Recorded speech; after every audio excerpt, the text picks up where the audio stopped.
When United Airlines broke Dave Carroll's guitar, a story of accountability and resistance.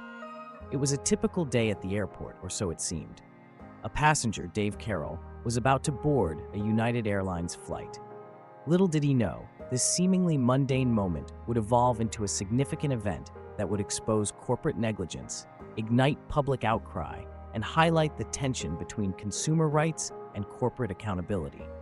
What unfolded that day not only altered the course of Dave's life, but also prompted a deeper conversation about how businesses interact with their customers and how far one should go to stand up for their rights. In 2008, Dave Carroll, a Canadian musician, was traveling with his guitar on a United Airlines flight. Upon arriving at his destination, he discovered that his prized instrument had been damaged during the flight. The airline's response? An outright refusal to take responsibility. After numerous attempts to resolve the issue, Carroll became frustrated and decided to take matters into his own hands. He wrote and produced a song, United Breaks Guitars, which went viral, garnering millions of views on YouTube and sparking widespread public debate. From a historical perspective, the incident can be seen as a moment of reckoning in the long-standing relationship between corporations and consumers. Businesses have always held a certain level of authority over their customers, but as technology evolved, consumers gained more power. Social media platforms such as YouTube empowered individuals to voice their grievances, holding companies accountable in ways that were never possible before. United Airlines, a major player in the aviation industry, had not anticipated the ripple effect that one man's song could have on its reputation. This event marked a shift, highlighting the potential consequences of poor customer service in a digital age. The sociological impact of Carroll's viral video can't be overlooked. It tapped into a shared sentiment among consumers who had faced similar frustrations with large corporations but often felt powerless to challenge them.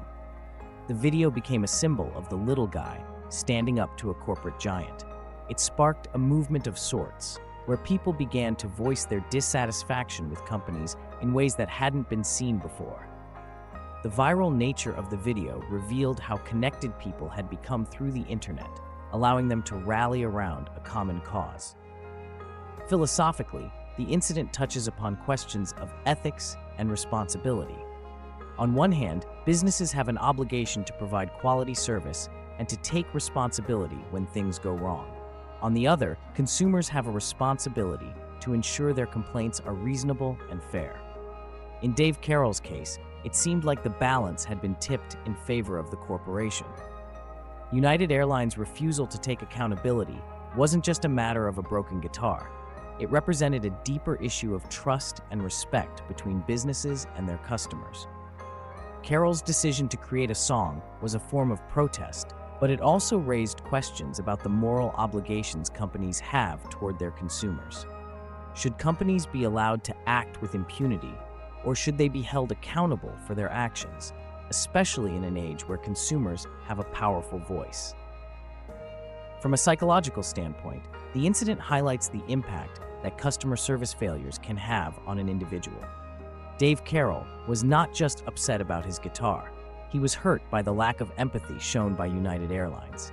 The emotional toll of being dismissed, ignored, or mistreated can be significant, and in this case, it motivated Carroll to take creative action.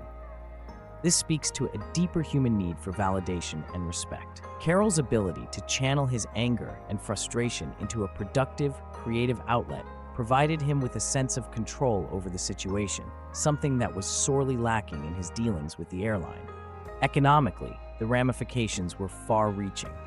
While Carroll's song was a personal response to a singular issue, it reflected a growing trend of consumer power. The rise of online platforms meant that consumers could broadcast their dissatisfaction to a global audience. United Airlines faced a significant backlash that impacted their public image and brand value. The economic consequences of poor customer service extended beyond a single incident. It was a reminder to corporations that their treatment of customers could have far-reaching effects, even in terms of their bottom line. Carroll's song didn't just cost United Airlines goodwill, it likely cost them customers too. In a world where word of mouth can spread rapidly online, consumer sentiment has never been more valuable. As we reflect on the incident, it's important to consider the broader implications for businesses and consumers alike. What are our expectations when it comes to customer service? How do corporations balance efficiency with empathy? And importantly, how much power do we, and as consumers, truly have in a world where companies often seem more focused on profit than on people? In an age where corporate power and consumer rights collide, stories like Dave Carroll's serve as both a cautionary tale and a beacon of hope for those who feel unheard. Interestingly, after Carroll's video went viral and the backlash grew, United Airlines decided to take action. The company, initially refusing to compensate Carroll, ultimately reimbursed him for the damage to his guitar. They also issued a public apology for the way the matter was handled. It's an example of how consumer activism, particularly in the digital age, can bring about change and force companies to confront their actions. But what do you think? Was Dave Carroll's response a rightful act of rebellion, or was it an overreaction to a simple mistake? Should United Airlines have handled the situation differently, or is the responsibility on the consumer to ensure their property is handled with care? Let us know your thoughts in the comments. If you're not subscribing to the Yusufi channel, you're probably never going to see us again. But if you are, then congratulations, you're growing every day.